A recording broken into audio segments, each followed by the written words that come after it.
दोस्तों, आज के भारत में सबसे बड़ी घटना हमारे देश की आजादी और दूसरी बड़ी घटना राम मंदिर का बनना। 500 साल के सुदीर्घ संघर्ष के बाद 9 नवंबर 2019 को रामलला विराजमान के पक्ष में आए सर्वोच्च न्यायालय का फैसला, फिर प्रधानमंत्री द्वारा 5 अगस्त 2020 को राम मंदिर का शिलान्यास किया जाना, ये घटनाएं भारत के इतिहास में और आज के आधुनिक भारत में सबसे बड़ी घटना मानी जा सकती है। आज का युवा आजादी के बाद से राम मंदिर के संघर्ष के बारे में जानते होंगे। शायद हम में से बहुत से लोग नहीं जानते कि इन 500 साल के संघर्ष में लाखों लोगों ने राम मंदिर के लिए बलिदान दिए हैं और परिणाम स्वरूप आज का सुखद दिन आया। आज हम इन्हीं बलिदान के बारे में बात करने वाले हैं। भारत और भारतीयों के इतिहास में 5 अगस्त का विशेष महत्व रखता है, क्योंकि इसी दिन 5 अगस्त 2020 को प्रधानमंत्री नरेंद्र मोदी ने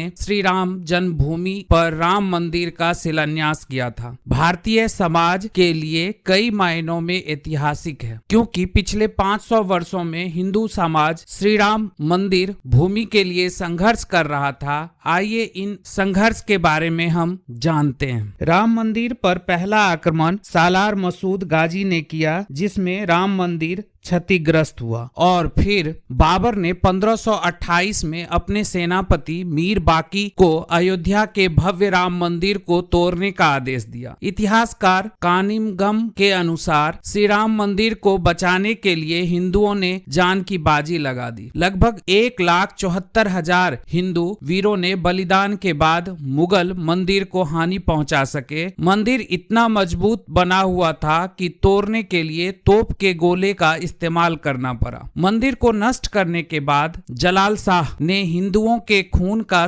गारा बनाकर लखोरी ईंटों से बाबरी मस्जिद का निर्माण किया था। भीठी नरेश महताब सिंह, इनका नाम राम मंदिर के संघर्ष के लिए बहुत महत्वपूर्ण है, जो कि जब मंदिर पर आक्रमण की जानकारी मिली तो उन्होंने बद्रीनाथ तीर्थ यात्रा रद्द कर दी और सैनिकों के साथ मीर बाकी से जा भिड़े। 17 दिनों तक चली भीषण जंग में दोनों ओर के असंख्य सैनिक मारे गए। अंत में महताब सिंह समेत राम भक्त वृद्ध केहरी भी वीरगति को प्राप्त हुए। इसके बाद हंसवर रियासत के राजा रणविजय सिंह के कुल पुरोहित देवदीन पांडे ने 70,000 योद्धाओं के साथ बाबर की सेना से श्री राम जन्मभूमि के लिए संघर्ष किया। युद्ध में बुरी तरह से घायल हो जाने के बावजूद अनेक मुगल सैनिकों को मौत की घाट उतारा और अंत में वीरगति को प्राप्त हुए। हंसवर रियासत के राजा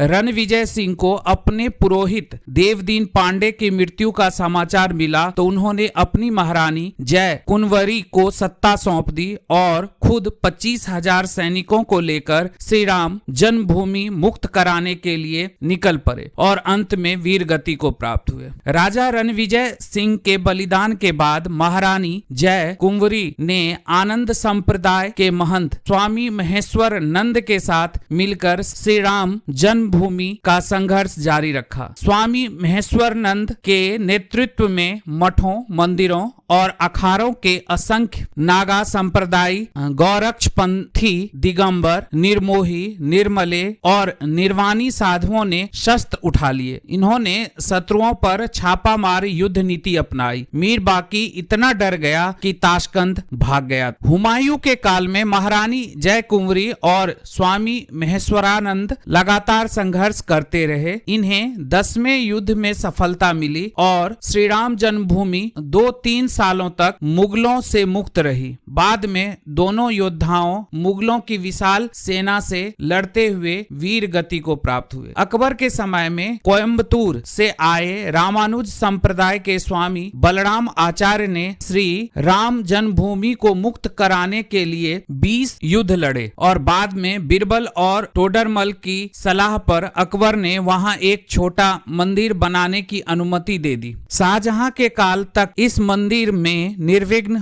पूजा होती रही। 90 वर्ष निर्विघ्न पूजा होने के बाद औरंगजेब ने अपने सिपाह सालार जांबाज खां को सेना समेत मंदिर नष्ट करने को भेजा। अयोध्या के अहिल्या घाट पर परशुराम मठ था, जहां बाबा वैष्णव दास रहते थे। उनके साथ चिमटाधारी साधुओं की एक विशाल शिष्य मंडली थी। इन्होंने चिमटों और त्रिशूलों के साथ मंदिर की रक्षा करी और जाबाज खां को उल्टे पांव भागना पड़ा। औरंगजेब ने दूसरी बार सैयद हसन अली को विशाल सेना के साथ मंदिर नष्ट करने भेजा। बाबा वैष्णव दास ने समय रहते गुरु गोविंद सिंह जी से संपर्क साधा। वे सेना समेत मंदिर की रक्षा के लिए अयोध्या पहुंच गए। उन्होंने साधु सेना के साथ मिलकर मुगल सेना को धूल चटा दी। हसन अली सौआदतगंज के मोर्चे पर मारा गया। 1664 में औरंगजेब ने फिर एक विशाल सेना मंदिर तोड़ने के लिए भेजी, लेकिन तब तक गुरु गोविंद सिंह भी लौट चुके थे। मुगल सेना ने चबूतरे पर बने लघु मंदिर तोड़कर गड्ढा बना दिया, लेकिन श्रद्धालु वहीं आकर पूजा करते रहे। अमेठी के राजा गुरुदत्त सिंह और पीपरा के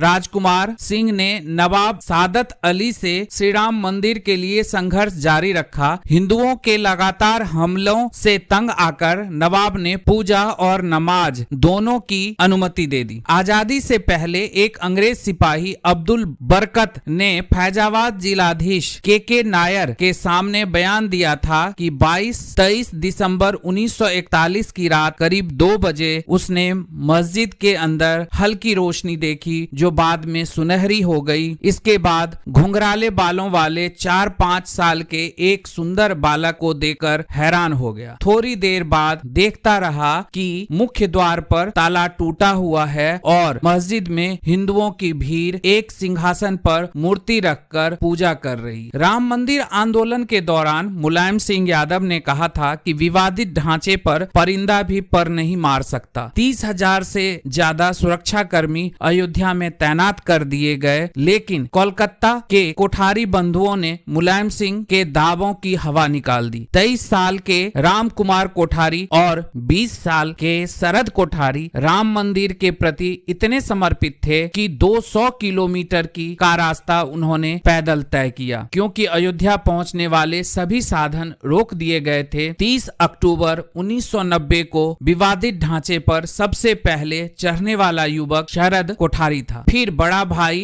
राजकुमार कोठारी भी ढांचे पर चढ़ गया और भगवा ध्वज लहरा दिया। 30 अक्टूबर 1990 को विवादित ढांचे से सीआरपीएफ के जवानों ने दोनों भाइयों की पीट कर खदेड़ दिया, लेकिन इसी बीच पुलिस कर्मियों ने कार सेवकों पर फायरिंग शुरू कर दी। फायरिंग से बचने के लिए दोनों भाई लाल कोठी वाली गली में छिप गए। दोनों भाइयों को पुलिस कर्मियों ने बाहर निकालकर बेरहमी से गोली मारकर हत्या कर दी। सरकारी आंकड़ों में शहीद कार सेवकों की संख्या 5 बताई गई है, लेकिन मृतकों की संख्या इससे कई अधिक थी। श्री राम मंदिर के पक्ष में सुप्रीम कोर्ट का फैसला आने के बाद अयोध्या व आसपास के 105 गांवों के सूर्यवंशी क्षत्रिय परिवारों ने 500 साल बाद सिर पर पगड़ी और पैरों में चमड़े के जूते पहनकर अपने प्रण को पूरा किया। दरअसल इनके पूर्वज ने 16वीं सदी में मंदिर बचाने के लिए मुगलों से युद्ध लड़ा था, लेकिन वे युद्ध हार गए थे। हारने के बाद श्री राम मंदिर जन्मभूमि पर कब्जा होने तक पगड़ी व जूते न पहनने की प्रतिज्ञा ली थी। इसी प्रतिज्ञा का पालन उनकी आने वाली पीढ़ी भी किया। श्री राम मंदिर जन्मभूमि के लिए हिंदू समाज ने 78 धर्म युद्ध लड़े। इसमें से 3,50,000 से ज्यादा हिंदुओं ने अपने प्राणों की आहुति दी। बाबर के काल में 5 धर्म युद्ध, हुमायूं के काल में 10, अकबर के काल में 20, औरंगजेब के काल में 30, नवाब सादत अली के काल में 5, नसरुद्दीन हैदर के समय में 3, वाजिद अली के समय में 2, अंग्रेजों के समय 2 और पूर्व प्रधानमंत्री विश्वनाथ प्रताप सिंह के कार्य में एक धर्म युद्ध लड़ा गया था। 5 अगस्त 2020 को प्रधानमंत्री नरेंद्र मोदी ने श्री राम जन्मभूमि पर राम मंदिर के लिए शिलान्यास किया। इसके साथ भव्य श्री राम मंदिर की नींव पड़ गई थी। 500 साल तक हिंदू समाज सतत संघर्ष के बाद आज अयोध्या में भव्य राम मंदिर बन रहा है। मंदिर की ऊंचाई 161 फीट रहेगी। रहेगी। सिर्फ नींव में ही 2 लाख ईंटें लगेगी जिन पर श्री राम लिखा होगा। सीढ़ियों की चौड़ाई 16 फीट रहेगी और मंदिर में 5 गुंबद होंगे। पूरा मंदिर 360 पिलर पर टिका होगा। इसमें गर्भगृह, कुदू मंडप, नृत्य मंडप और रंग मंडप होगा। तो दोस्तों, कैसी लगी ये जानकारी? ये जानकारी यदि आपको अच्छी लगी तो इस वीडियो को लाइक करें, साथ ही चैनल को सब्सक्राइब कर दें और शेयर और कमेंट जरूर करें। धन्यवाद।